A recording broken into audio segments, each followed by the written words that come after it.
नमस्कार student class 9th NCERT solution है। Exercise 4.1 का क्वेश्चन नंबर 2 है बेटा। यहाँ पर इसे बहुत ध्यान से देखिएगा। क्वेश्चन में है कि express the following linear equation in the form of a x plus b y plus c is equal to 0 and indicate the value of a b and c. First हमारे पास जो क्वेश्चन है, अगर हम first का solution करें तो हमें क्या करना है कि हमें जो लीनियर इक्वेशन को लिखा जाता है ना, लीनियर इक्वेशन हमेशा इस फॉर्म में लिखा जाता है। अब मेरे पास ये क्वेश्चन है बेटा, तो 2x प्लस 3y और is equal to 9.35, I think इसके ऊपर बार भी लगा होगा। तो यहाँ पे 2x प्लस 3y तो ये है, इस नंबर को इधर लाओ तो माइनस में हो जाएगा, 9.35 हो जाएगा। अब आप देखें ये नंबर a को इंडिकेट कर रहा है, इसको b कर रहा है और ये c को कर रहा है। तो हम यहाँ लिख देंगे a is equal to 2, b is equal to 3 and c is equal to 9.35। इसके ऊपर बार लगा है तो बार लगा देंगे, नहीं लगा होगा तो नहीं लगाएंगे। क्वेश्चन नंबर सेकेंड पर बेटे, सेकेंड पार्ट है x plus y upon 5 minus 10 equal to 0। देखिए यहाँ पर कोई चीज़ नहीं है, जहाँ कुछ ना हो वहाँ पर a की वैल्यू 1 मानी जाएगी। यहाँ पर ये y अपान 5 है ना, तो y अपान 5 को 1 अपान 5 y के रूप में लिख सकते हैं।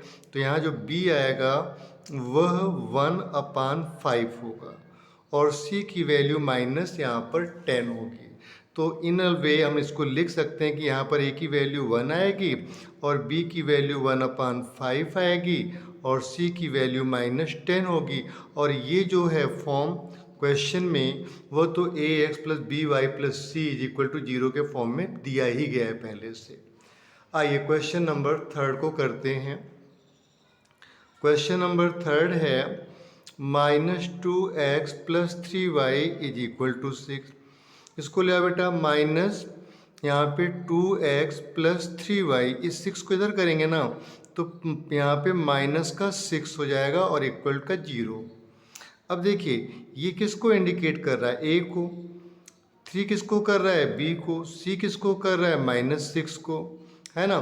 तो यहाँ पर a की जो वैल्यू होगी -2 होगी और b की वैल्यू यहाँ पर 3 और c की वैल्यू -6 होगी। आप इस तरह का फॉर्मूला लिखिए, इस तरह का खाली हम लोग लिख सकते हैं क्योंकि मैं आपको समझा रहा हूँ, तो मैंने एरो बना करके ABC दिखाया, पर आपको नहीं दिखाना है। इसके बाद क्वेश्चन नंबर फोर्थ है इसका, x is equal to 3y। अगर आप देखें तो यहाँ पर x है और इधर से इसको ले आते हैं तो -3y हो जाएगा, इज इक्वल टू 0 होगा। अब आप देखें ये नंबर के साथ कोई नंबर नहीं है तो यहाँ पर 1 माना जाएगा, तो a की वैल्यू क्या हो जाएगी 1 और b के प्लेस पर क्या है, y के साथ 3 आया है तो -3 लगा देंगे। बट c के साथ कोई भी नंबर नहीं है, जहाँ कोई भी नंबर ना हो उसका मतलब वो 0 से मल्टीप्लाई हुआ था, तो यहाँ पर आप 0 लगा देंगे, ये आपका आंसर हो जाएगा। नेक्स्ट क्वेश्चन यहाँ पर है फिफ्थ पर है 2x is equal to -5y। अब आप देखें 2x ये माइनस है, तो माइनस अगर हम आपको लेफ्ट साइड में ले चलते हैं तो ये प्लस में जाएगा, ठीक है। लीनियर इक्वेशन का ये फार्मूला होता है और यहाँ पर 0 हो जाएगा।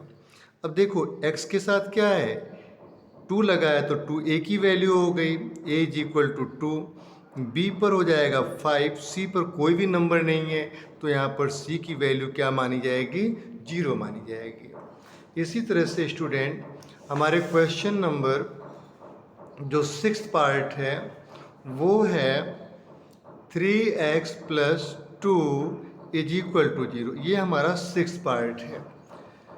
अब देखिए 3x तो है, प्लस 2 है और कोई भी नंबर नहीं है, तो यहाँ पर a की जो x के साथ नंबर आता है वो a माना जाता है, वो 3 हो गया। लेकिन यहाँ y नहीं है, b नहीं है, तो इसके साथ क्या हो गया कि यहाँ पर जो b की वैल्यू मानी जाएगी वो 0 हो जाएगी और c एक कांस्टेंट टर्म होता है जो कि यहाँ पर ये 2 होगा।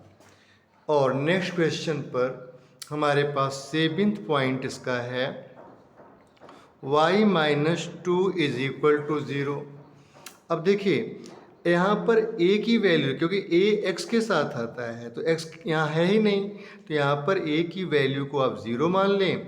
y के साथ कोई नंबर नहीं है तो वहाँ पर 1 होगा।